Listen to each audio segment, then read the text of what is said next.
Alors regardons maintenant du côté de la langue, puisqu'on considère habituellement que l'identité arabe est définie par le fait de parler l'arabe. Vous voyez là les États dont l'arabe est la langue officielle ou l'une des langues officielles. Alors avec ce critère-là, il faut ajouter aussi le Tchad, l'Érythrée et Israël.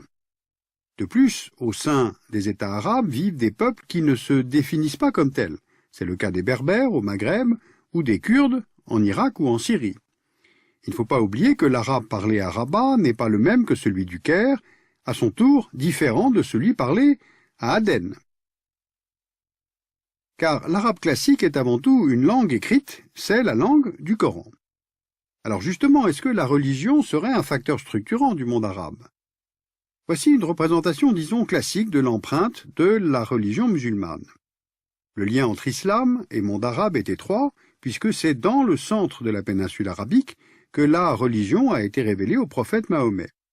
Pourtant, une identification entre monde arabe et islam doit être nuancée. Les ronds que vous voyez là montrent le nombre de musulmans vivant dans chaque pays. Or, on constate que la plupart des musulmans dans le monde vivent hors du monde arabe. Ils sont surtout dans le sous-continent indien et en Asie du Sud-Est. Les États membres de la Ligue arabe ne réunissent en fait que quelques 20% de la totalité des musulmans dans le monde. Et puis il ne faut pas oublier la présence d'Arabes chrétiens dans de nombreux pays arabes.